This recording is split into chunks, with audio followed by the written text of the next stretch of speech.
तो आज की वीडियो में हम जानेंगे मैट्रिक्स के बारे में। मैट्रिक्स क्या है, हिंदी में बोले तो इसको आव्यूह बोलते हैं। मैट्रिक्स या आव्यूह ये इंटरमीडिएट सेकेंड ईयर का 3rd चैप्टर है, फर्स्ट पार्ट मैथ का। तो अभी हम जानेंगे मैट्रिक्स क्या है। तो देखिए, मैट्रिक्स कुछ और नहीं, संख्याओं या फिर फलनों, संख्याओं या फलनों का आयताकार विन्यास अगर आप बना देते हैं तो वो मैट्रिक्स कहलाता है। जैसे मान लीजिए 6 2 5 -5 0 1 ऐसा आपने कर दिया और ऐसे रेक्टेंगुलर बॉक्स में आप इसको रख लिए, तो ये कहलाता है मैट्रिक्स।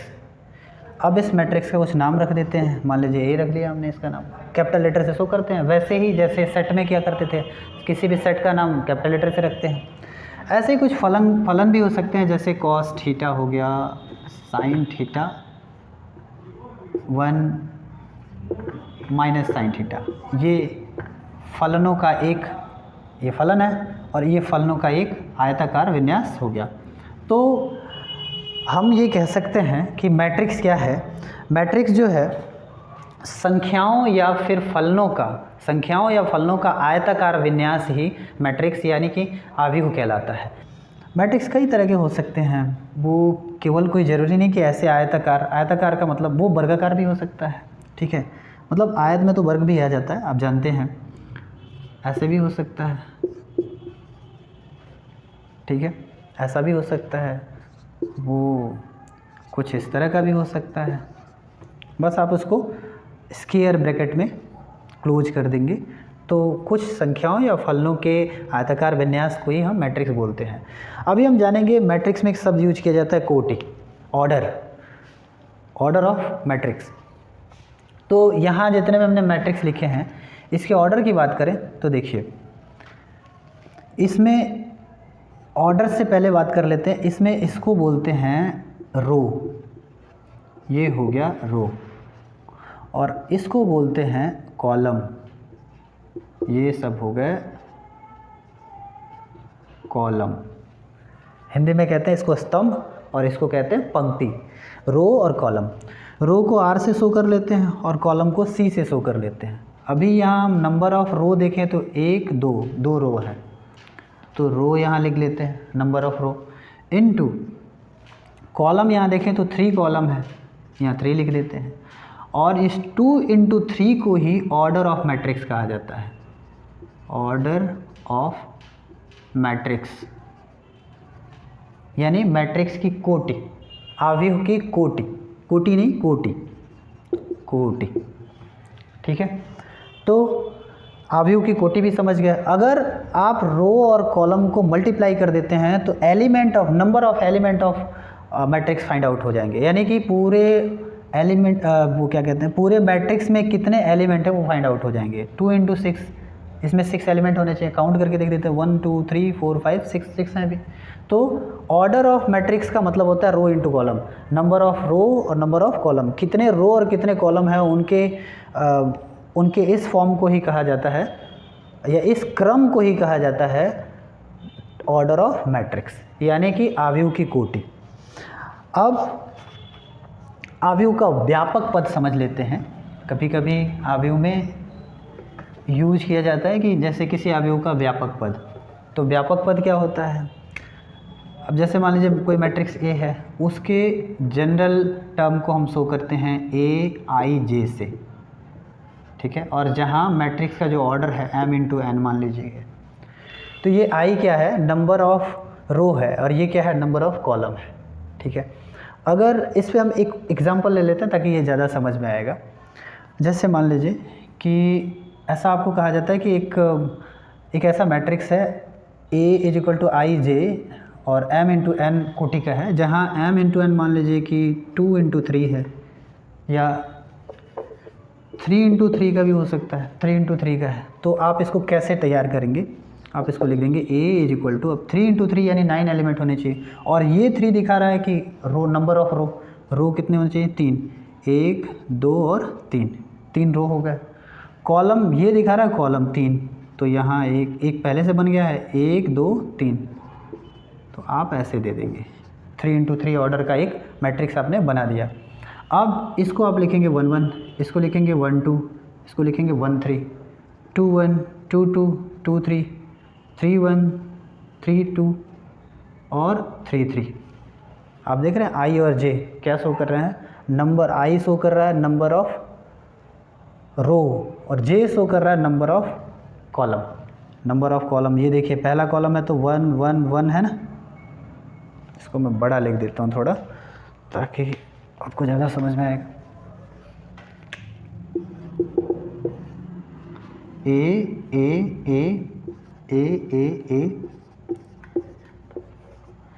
यहाँ आप 3 इंटू 3 ऑर्डर का मैट्रिक्स बना रहे हैं। अगर 3 इंटू 3 ऑर्डर का मैट्रिक्स बना रहे हैं तो 3 रो होना चाहिए और 3 कॉलम होना चाहिए, ठीक है।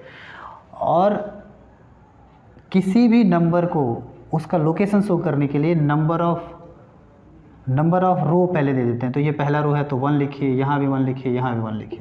ये दूसरा रो है तो 2 2 2 लिखिए, ये तीसरा रो है तो 3 3 3 लिखिए। अब ये पहला कॉलम है तो 1 1 1, 2 2 2, 3 3 3। तो ऐसे आपने किसी मैट्रिक्स को जनरल टर्म से आपने शो कर दिया, जहाँ की ऑर्डर 3 इंटू 3 है, 2 इंटू 2 होता तो 2 रो में एलिमेंट लिखते और 2 कॉलम होते। आ रहा समझ में? तो ऐसे करके ये जनरल टर्म भी आप समझ गए। अभी हम चर्चा करेंगे कि टाइप्स ऑफ मैट्रिक्स की, ठीक है। टाइप्स ऑफ मैट्रिक्स क्या होते हैं तो देखिए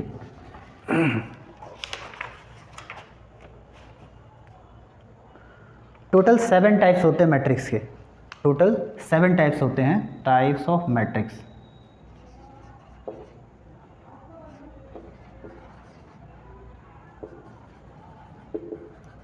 मैट्रिसेस आव्यूहों के प्रकार, उसमें आप स्तंभ आव्यूह। तो अभी हम जानेंगे types of matrix. There are 7 types of matrix. स्तंभ आव्यूह पहला आव्यूह है जिसे कॉलम मैट्रिक्स भी कहते हैं। दूसरा है पंक्ति आव्यूह जिसे रो मैट्रिक्स कहते हैं। तीसरा है वर्ग आव्यूह स्क्वायर मैट्रिक्स कहते हैं। विकर्ण आव्यूह डायगोनल मैट्रिक्स भी कहते हैं। अदिश आव्यूह स्केलर मैट्रिक्स और तत्समक आव्यूह आइडेंटिटी मैट्रिक्स और अंत में शून्य आव्यूह जिसे जीरो मैट्रिक्स कहा जाता है, ठीक है। तो इस तरह से ये 7 मैट्रिक्स होते हैं। अब एक एक के एग्जाम्पल ले लेते हैं। स्तंभ आव्यूह जिसको कॉलम मैट्रिक्स भी कहते हैं, तो नाम से ही पता चलता है ये कॉलम मैट्रिक्स है। इसमें एक ही कॉलम होगा, जैसे मान लीजिए 6 2 -1 ऐसे ले लिया आपने, तो एक ही कॉलम है इसमें, है ना। अगर रो मैट्रिक्स की बात करें तो उसमें एक ही रो रहेगा, जैसे 6 0 -3 या 3 -3, तो ये एक ही रो है। तो अगर किसी मैट्रिक्स में एक ही कॉलम हो या फिर एक ही रो हो तो उसे कॉलम मैट्रिक्स और रो मैट्रिक्स बोलते हैं रेस्पेक्टिवली। अगर स्क्वायर मैट्रिक्स की बात करें तो अगर किसी मैट्रिक्स के रो और कॉलम का नंबर इक्वल हो, जैसे -3 2 0 5 6 7, यहाँ हम देख रहे हैं 3 इंटू 3 मैट्रिक्स है। ये रो और नंबर ऑफ कॉलम इक्वल है, बराबर है, तो इसको बोलेंगे स्क्वायर मैट्रिक्स। अब 2 इंटू 2 में भी लिख सकते हैं 2 6 0 1, ये 2 इंटू 2 मैट्रिक्स है, रो और कॉलम इक्वल है, तो इसको बोलेंगे स्क्वायर मैट्रिक्स। अगला डायगोनल मैट्रिक्स। तो देखिए डायगोनल मैट्रिक्स क्या होता है। डायगोनल मैट्रिक्स में ऐसा मैट्रिक्स जिसके डायगोनल छोड़ करके, जैसे मान लीजिए 3 इंटू 3 का, ये एक स्क्वायर मैट्रिक्स होता है। मतलब एक ऐसा स्क्वायर मैट्रिक्स, ये टाइप्स ऑफ स्क्वायर मैट्रिक्स है, एक ऐसा स्क्वायर मैट्रिक्स जिसके डायगोनल छोड़ करके सारे एलिमेंट 0 हों। आप यहाँ देख रहे हैं केवल डायगोनल जो है वो छोड़ दिया जाए तो सारे एलिमेंट क्या हैं, 0 है। तो एक ऐसा स्क्वायर मैट्रिक्स जिसके डायगोनल के अतिरिक्त सारे अवयव, कुल अवयव 0 हों, तो उसको हम बोलते हैं डायगोनल मैट्रिक्स, ठीक है। अगला स्केलर मैट्रिक्स। स्केलर मैट्रिक्स में ये एक तरह का डायगोनल मैट्रिक्स है। मतलब इसमें स्क्वायर मैट्रिक्स का भी गुण है, डायगोनल मैट्रिक्स का भी गुण है, लेकिन अंतर क्या होता है, इसके डायगोनल में सेम नंबर्स होते हैं और बाकी सारे एलिमेंट इसके क्या होते हैं, 0 होते हैं। ये भी एक स्केयर मैट्रिक्स है, 3 × 3 आप देख रहे हैं, 4 × 4 हो सकता है, 2 × 2 हो सकता है। तो ये एक स्केयर मैट्रिक्स भी है, ये एक डायगोनल मैट्रिक्स भी है। और चूंकि डायगोनल मैट्रिक्स होने के बाद ये केवल डायगोनल ही नहीं है, ये स्केलर भी है, क्योंकि डायगोनल मैट्रिक्स में ये डायगोनल के एलिमेंट कुछ और भी हो सकते हैं, मतलब अलग अलग हो सकते हैं, डिफरेंट हो सकते हैं, इनके एलिमेंट एक ही होंगे। डायगोनल के एलिमेंट देख रहे हैं आप यहाँ 6 6 6 एक ही तरह के एलिमेंट है, तो इसको मतलब इक्वल एलिमेंट रहेंगे, तो इसको बोला जाता है ऐसे आप डायगोनल मैट्रिक्स को कह सकते हैं स्केलर मैट्रिक्स या फिर सदिश मैट्रिक्स आप यूँ कह सकते हैं। आइडेंटिटी मैट्रिक्स का क्या है कि ये एक ऐसा स्केलर मैट्रिक्स है या एक ऐसा डायगोनल मैट्रिक्स भी कह सकते हैं जिसमें डायगोनल को छोड़ करके सारे एलिमेंट 0 तो नहीं है, लेकिन डायगोनल 1 रहेगा, डायगोनल उनका 1 रहे। एक ऐसा स्केयर मैट्रिक्स जिसका डायगोनल 1 रहे, बाकी सारे एलिमेंट तो 0 रहेंगे, तो उसको बोलेंगे हम आइडेंटिटी मैट्रिक्स या फिर तत्समकाव्य।